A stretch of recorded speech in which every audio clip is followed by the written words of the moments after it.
Hello दोस्तों और comic flix के एक और वीडियो में आपका स्वागत है। एपिसोड की स्टार्टिंग में हम देखते हैं कि सुपरमैन अर्थ के बाहर से ही अपने सुपरविजन से देखता है कि माइंस का कंट्रोल अब डीओडी ने ले लिया है अर्थक्वेक का सोर्स पता लगाने के लिए। सुपरमैन अपनी हाईएस्ट स्पीड के अंदर माइंस की तरफ जाने की कोशिश करता है, लेकिन फिर उसे वही आवाज़ें सुनाई देती हैं और विजन्स दिखाई देते हैं जिनकी वजह से वह ग्राउंड के ऊपर क्रैश कर जाता है। क्लार्क घर आकर लोइस और जॉन को बताता है कि वह माइंस की तरफ नहीं जा सकता, जिसके बाद जॉन कहता है कि अगर सुपरमैन नहीं जा सकता तो मैं चला जाऊंगा। क्लार्क और लोइस पहले तो मना करते हैं, लेकिन बाद में उनके पास और कोई ऑप्शन नहीं होता और उन्हें पता लगाना है कि माइंस में ऐसा क्या है जो सुपरमैन को इतना वीक बना रहा है। अगले सीन में हम देखते हैं कि जोनाथन और जॉर्डन डिस्कस कर रहे हैं कि रायन कोई ना कोई ड्रग्स ले रहा है, जिसकी वजह से ही वह इतना तेज़ हो चुका है। तभी वहाँ नेटली आ जाती है और नेटली और जोनाथन जॉर्डन को समझाते हैं कि सारा ने तुमसे जो कुछ भी छुपाया उसका कोई रीज़न था और तुम भी तो सारा से अपनी सुपर पावर्स छुपा रहे हो, तो तुम्हें आज उसे माफ़ कर देना चाहिए ताकि आगे चल के जब भी तुम उसे बताओ तो वो भी तुम्हें माफ़ कर दे। अगले सीन में हम देखते हैं कि लाना और कायल मेयर के इलेक्शन का प्रमोशन की तैयारी कर रहे हैं, जिसको लेकर लाना बहुत ही ज़्यादा नर्वस है, लेकिन कायल लाना को समझाता है कि तुमसे अच्छा मेयर इस पूरे स्मॉलविल को नहीं मिल सकता। लुइस एली का पुराना वीडियो देखते हुए अपने डैड को कॉल करती है और उनसे हेल्प मांगती है। इस सीन में हम देख सकते हैं कि इस शो की सिनेमेटोग्राफी कितनी हाई लेवल की है। तभी क्लार्क और बाकी सारे बच्चे स्कूल के लिए जा रहे होते हैं। जॉर्डन क्लार्क से कहता है कि उसे कोई ज़रूरी बात करनी है। वो चाहता है कि वो सेरा को सब कुछ बता दे अपनी सुपर पावर्स के बारे में, लेकिन क्लार्क इन सब के लिए मना कर देता है, क्योंकि क्लार्क का मानना है कि अगर सेरा को पता चला तो फिर वो किसी को बता सकती है, या फिर ऐसा हो सकता है कि कोई सुपरमैन की रियल आइडेंटिटी जानने के लिए सेरा को चोट पहुंचाए। लेकिन जॉर्डन उसकी बात नहीं मानता और कहता है कि मुझे उसी से शादी करनी है, इसलिए मैं उसको बताना चाहता हूँ। इसी बात पर क्लार्क को बहुत तेज़ गुस्सा आ जाता है और उसकी आंखें ग्लो करने लग जाती हैं। और हम सब जानते हैं कि ये गुस्सा क्लार्क का खुद का नहीं है, बल्कि जो बीइंग उसके विजन्स के कारण है वही इस गुस्से के पीछे का भी असली कारण है। क्लार्क को ऐसा देखकर जॉर्डन डर जाता है और चुपचाप गाड़ी में जाकर बैठ जाता है। लुइस बच्चों को स्कूल छोड़कर घर आती है तो देखती है क्लार्क घर पे ही बैठा है। वो क्लार्क को समझाती है कि तुम्हें बाहर नहीं जाना चाहिए और इन सब के लिए तुम्हें किसी न किसी की मदद मांगनी होगी। क्लार्क कहता है कि यह गुस्सा उसको खुद का फील नहीं हो रहा है, बल्कि जो बीइंग उसके साथ ऐसा कर रहा है उसी की वजह से उसके साथ ऐसा हो रहा है। वो खुद की बॉडी में खुद को महसूस नहीं कर रहा है। एक सीन दिखाया जाता है स्कूल का, जहाँ पर सेरा जॉर्डन से बात करने की कोशिश करती है, लेकिन जॉर्डन उसको इग्नोर कर देता है। कैंडिस और जोनाथन बात कर ही रहे होते हैं कि जोनाथन कैंडिस को कहता है कि उसे लगता है रायन किसी तरह का ड्रग्स ले रहा है, कोई पिल्स, लेकिन कैंडिस कहती है कि वह किसी तरह का ड्रग्स नहीं ले रहा, बल्कि किसी पार्टी में उसने उसको किसी क्रिस्टल के तरह का सब्सटेंस इनहेल करते हुए देखा था। यह वही क्रिस्टल का सब्सटेंस है जो कि हमने टेररिस्ट के साथ भी देखा था, और ये एक्स क्रिप्टोनाइट है फॉर श्योर। लाना रेस्टोरेंट में मेयर का स्पीच देते हुए सबको कन्विंस करती है कि वो उसे ही वोट दे मेयर डीन की जगह, और वो इस टाउन के लिए अच्छा करेगी, लेकिन लोग उसकी बातों से सहमत नहीं होते। वो कहते हैं कि तुम्हारी वजह से ये टाउन बहुत परेशान हुआ है, पहले तो लोन को लेकर और बाद में मॉर्गन एज को लेकर हम सब मरते मरते बचे हैं। और सभी लोग वहाँ से चले जाते हैं, जिसको देखकर लाना बहुत ही घबराहट महसूस करती है।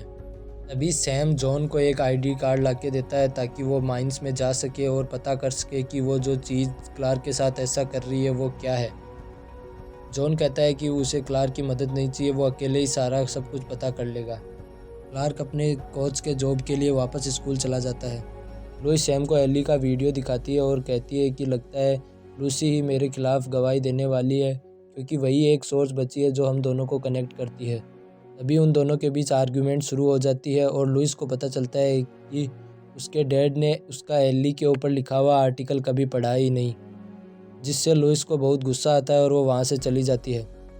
सीन दिखाया जाता है फील्ड का, जहाँ पर अमेरिकन फुटबॉल चल रहा है और इसमें रायन बहुत ही अच्छा परफॉर्मेंस कर रहा है। इसे देखकर जोनाथन को बहुत बुरा लगता है और उसे गुस्सा आता है। वो रायन को कहता है कि मुझे पता है तुम आजकल कौन से ड्रग्स ले रहे हो। इस पर रायन कहता है कि तुम्हारी गर्लफ्रेंड ने तुमको ये नहीं बताया कि ये सारे ड्रग्स वही मुझे सेल कर रही है। ये सुनते ही जोनाथन को गुस्सा आ जाता है और जोनाथन और रायन के बीच फाइट शुरू हो जाती है। फाइट को रोकने के लिए क्लार्क बीच में आता है, लेकिन उसे जोनाथन का पंच लग जाता है और वो नीचे गिरने की एक्टिंग करता है। क्लार्क को गुस्सा आता है और वह जोनाथन को बात करने के लिए ड्रेसिंग रूम में ले जाता है, लेकिन ड्रेसिंग रूम में जाते ही उसे अचानक से और ज़्यादा गुस्सा आने लगता है। भी उससे अपने गुस्से पे कंट्रोल नहीं होता और वो जोनाथन से कहता है कि तुम पीछे हट जाओ।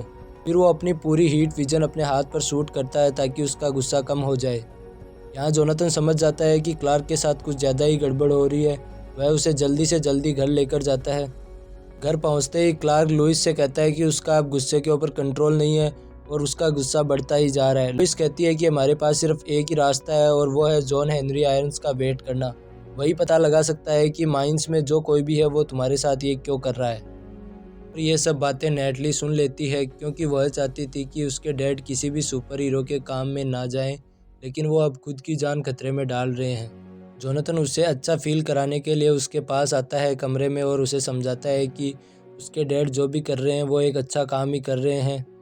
पर हम साफ साफ देख सकते हैं कि नेटली इन सबसे खुश नहीं है। जोनाथन नेटली को चीयर अप करने के लिए कहता है कि हमें एक मैच खेलना चाहिए और ये देखना चाहिए कि कौन किससे कितना बेटर है। लुइस क्लार्क को समझाती है कि तुमने जो कुछ भी किया उसमें तुम्हारी कोई गलती नहीं है, बस तुम जोनाथन और जॉर्डन से माफ़ी मांग लो, सब कुछ ठीक हो जाएगा। ये जो कोई भी बीइंग है जो तुम्हारे साथ ऐसा कर रहा है उसका हम जल्दी पता लगा लेंगे। अभी स्टील माइंस पहुंचता है और वहां की जियोलॉजिस्ट से अपनी आईडी कंफर्म कराता है। फिर वह दोनों नीचे यह पता लगाने चले जाते हैं कि वह कौन सा बीइंग है जो ये सब कुछ कर रहा है। नीचे उनको एक क्रिस्टल मिलता है जिसके ऊपर खून लगा हुआ है। उसका शक और बढ़ता है। तभी आगे उन्हें एक ऐसा क्रिस्टल मिलता है जिससे पता चलता है कि यहाँ पर कोई एक्सप्लोजन हुआ था। स्टील जियोलॉजिस्ट से एक्सप्लोजन की पूछताछ करने ही वाला होता है कि वह उसके सर पे जोर से मार के उसे बेहोश कर देती है और किसी को कॉल करके कहती है कि ये जो कोई भी चीज़ है उसे हमें आज ही बाहर निकालना होगा। क्लार्क जोनाथन और जॉर्डन के पास आता है और उनसे माफ़ी मांगता है और कहता है कि तुम जो चाहोगे वो मैं तुम्हारे लिए करने को तैयार हूँ। जोनाथन कहता है कि मेरा सिंपल है, आप मुझे बस अपनी गाड़ी चलाना सिखा दीजिए। क्लार्क जॉर्डन से अकेले में बात करता है और उसे समझाता है कि तुम सारा को ऐसे ही सब कुछ बता नहीं सकते और अगर आज से 1 साल बाद भी तुम्हें लगता है कि तुम्हें सारा से शादी करनी है तो मैं तुम्हें पूरी परमिशन दे दूंगा उसे सब कुछ बताने की, लेकिन अभी बहुत जल्दी है और तुम्हारी उम्र में कभी भी कुछ भी बदल सकता है। हो सकता है 1 साल बाद तुम और सारा एक साथ ना रहो। इस पर जॉर्डन मान जाता है। तभी लुइस सैम के पास जाती है जो कि स्टील के गायब होने का पता लगा रहा है। सैम कहता है कि मैं जानता हूँ तुम्हारी मॉम के जाने के बाद मैंने तुम और तुम्हारी बहन के ऊपर बिल्कुल भी ध्यान नहीं दिया और इसके लिए वह लुइस से माफ़ी मांगता है और कहता है कि मैंने तुम्हारा आर्टिकल पढ़ा और मैं माफ़ी मांगता हूँ कि आज तक तुम्हारा मैंने कोई भी साथ नहीं दिया, लेकिन आज मैं तुम्हारा साथ देता हूँ और मैंने इसीलिए लूसी से बात कर ली है और वो तुमसे मिलने को तैयार हो गई है। इस पर लुइस को एक नई उम्मीद नज़र आती है कि वो जो कोई भी सोर्स है वो शायद लूसी ना हो। लुइस सैम को यह भी बताती है कि कैसे एली एल्स्टन की वजह से एक बच्ची की जान गई और लूसी मरते मरते बची। सहरा अपनी मॉम को जॉर्डन और उसके बारे में सब कुछ बता देती है और कैंप में उसके साथ जो भी हुआ, उसने एक लड़की को किस किया वो भी सच सच बता देती है। जिस पर उसकी मॉम कहती है कि तुमने जो कोई भी डिसीजन लिया है वो बिल्कुल सही होगा, मुझे तुम पर बहुत भरोसा है। लाना को हम देख सकते हैं कि वह बहुत परेशान है मेयर के काम से, इसलिए सहरा कहती है कि उसके पास प्रमोशन का एक और प्लान है। नेक्स्ट सीन में हम देखते हैं कि क्लार्क और लुइस अपने यार्ड के अंदर बातें कर रहे हैं और तभी क्लार्क को फिर से वही आवाज़ें सुनाई देती है और विजन्स दिखाई देते हैं जिनसे क्लार्क ज़मीन पर गिर जाता है और उसे जोर का एक शौक सा लगता है। क्लार्क को दिखता है कि वो जो कोई भी चीज़ थी वो हद से बाहर आ रही है और जॉन हेनरी आयंस उनकी मदद नहीं कर पाएगा क्योंकि वह पहले से ही वहाँ बेहोश पड़ा है। क्लार्क जल्दी से सुपरमैन बन के वहाँ से चला जाता है। नेक्स्ट सीन में हम देखते हैं कि वो जो कोई भी चीज़ थी वो एक बड़े से सूट के अंदर हद से बाहर निकलती है और बाहर खड़े डीओडी के सोल्जर्स को मारने लग जाती है। सोल्जर्स उसके ऊपर बुलेट्स फायर करते हैं लेकिन उसके ऊपर उनका कोई असर दिखाई नहीं देता। लुइस और सैम को पता लगता है कि जॉन हेनरी आयंस बेहोश पड़ा है और वह उसे जगाने की कोशिश करते हैं। लुइस कहती है कि जॉन तुम्हें उठना होगा क्योंकि वो जो कोई भी चीज़ थी वो बाहर आ चुकी है। जॉन उठ के वहाँ से दौड़ता है और अपनी एआई से कहता है कि मेरा सूट जल्द से जल्द भेजो। एआई कहती है कि आपका सूट अभी तैयार नहीं है इसलिए नहीं आ सकता और जॉन कहता है कि जैसा भी है उसे भेजो। अभी सुपरमैन माइंस में आ जाता है और उस चीज़ से फाइट करने लगता है। जॉन जल्दी से बाहर निकलता है और स्टाइल में अपना सूट पहनता है। इसे देख के ऐसा लगता है जैसे कोई सस्ता आयरन मैन हो। फिर सुपरमैन उस बीइंग से लड़ता है। कभी सुपरमैन उसके ऊपर भारी पड़ता है तो कभी वो, लेकिन वो सुपरमैन को ज़मीन पे गिरा देता है और उसे ज़ोर ज़ोर से पीटने लगता है। ये सब देख के जॉन पीछे से अपनी सोलर फ्लेयर्स फायर करता है, लेकिन उन सोलर फ्लेयर्स का उसके ऊपर कोई असर नहीं होता। जॉन उसके पास में आके उसके चेहरे के ऊपर फायर करता है। तभी हमें साफ साफ दिखता है कि वो कोई और नहीं बल्कि सुपरमैन का ही एक इविल वर्जन है। उसकी आंखें रेड नहीं होके एकदम ब्लू है और उसका चेहरा जगह जगह से कटा हुआ है। ऐसा लगता है जैसे वो कोई सुपरमैन का बिजार वर्जन हो। इविल सुपरमैन जॉन को उठा के वहाँ से फेंक देता है, जिससे उसका सूट फंक्शन करना बंद कर देता है। फिर वह सुपरमैन को दोबारा मारने लग जाता है, लेकिन सुपरमैन उसे रोकता है और तभी सुपरमैन को दिखता है कि यह बिल्कुल उसके जैसा ही कोई बीइंग है।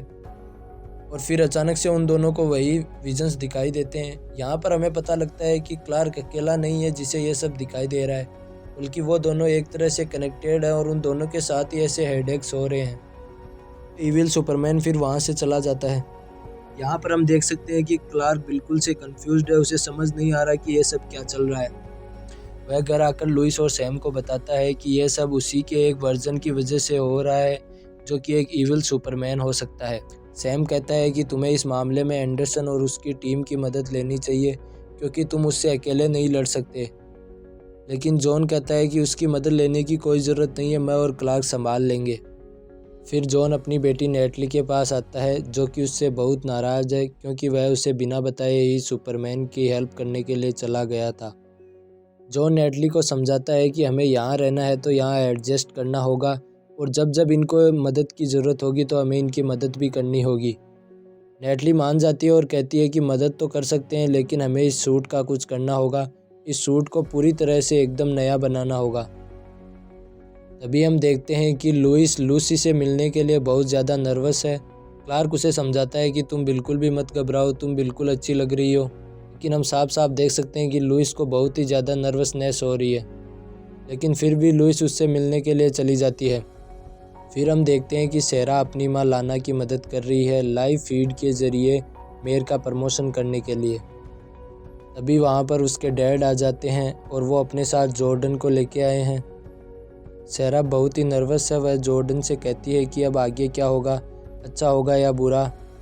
तभी जॉर्डन अपने पॉकेट से एक बॉक्स निकालता है और सेरा को देता है। सेरा उसे खोलती है तो उसके अंदर एक लॉकेट निकलता है। जॉर्डन कहता है कि यह लॉकेट मेरी ग्रैंड मदर का था जो कि मेरे ग्रैंडफादर ने उसको प्रपोज करते टाइम दिया था, तो मैं ये तुम्हें देना चाहता हूँ और कहना चाहता हूँ कि हम दोनों हमेशा साथ रहेंगे। और फिर उन दोनों की चुम्मा चाटी होती है। फिर हम देखते हैं कि जोनाथन कैंडिस के घर जाता है और वह बहुत ही गुस्से में है क्योंकि उसे कैंडिस का सच पता लग गया है। वह कैंडिस से कहता है कि मुझे पता है ड्रग्स तुम ही सेल कर रही हो। कैंडिस कहती है कि मुझे अपने डैड की इनकम में मदद करनी थी, अगर तुम मुझसे ब्रेकअप करना चाहते हो तो कर लो, मुझे कोई फ़र्क नहीं पड़ता। लेकिन जोनाथन कहता है कि मुझे ब्रेकअप नहीं करना बल्कि मुझे ही ड्रग्स चाहिए, चीचा को सुपरमैन बनना है। नेक्स्ट सीन हम देखते हैं एक रेस्टोरेंट का जहाँ पर लूसी से मिलने के लिए गई है, लेकिन लूसी की जगह एली एल्स्टन खुद आ जाती है और वह लुइस से आके कहती है कि लूसी नहीं आ सकती थी इसलिए मैं आ गई। और इस पर हम देख सकते हैं लुइस का रिएक्शन जो कि बहुत ही ज़्यादा गुस्से में और बहुत ही ज़्यादा कंफ्यूज्ड है, क्योंकि लुइस को यहाँ पर पता लग गया है कि वह सोर्स लूसी ही है और लूसी एली के साथ मिलकर काम कर रही है। फिर हमें एक क्लियर लुक दिखाया जाता है इविल सुपरमैन का जो कि किसी फोर्ट्रेस की तरह की जगह पर है। अपना बड़ा सा सूट उतारता है और हमें एक क्लोजर लुक दिखाया जाता है। हम देख सकते हैं कि वह किसी तरह की फ़ाइट में था या फिर उसके साथ कुछ ऐसा हुआ है जिसकी वजह से उसकी हालत बहुत ही ज़्यादा ख़राब हो रही है। हो सकता है कि उसके साथ कुछ ऐसा हुआ हो जिससे कि वह अच्छा सुपरमैन था और बुरा बन गया हो। तो इन सब के बाद हम देख सकते हैं कि अगला एपिसोड बहुत ही ज़्यादा इम्पोर्टेंट होगा और बाकी के 2 एपिसोड्स का लिंक डिस्क्रिप्शन में है, तो जाके उनको भी जल्दी से देख डालो। अगले एपिसोड में हमें पता चलेगा कि इविल सुपरमैन कौन है, इसका क्या सच है, बाकी लुइस और लूसी के बीच क्या हुआ था इसके भी बारे में पता चलेगा, और लुइस इस एली एल्स्टन के साथ कैसे डील करती है यह सब भी पता चलेगा। अगला एपिसोड जल्द से जल्द अपलोड कर दिया जाएगा, तो बस चैनल को सब्सक्राइब कर लो और बेल आइकन को दबाना मत भूलना। वीडियो को लाइक शेयर कर ही डालो।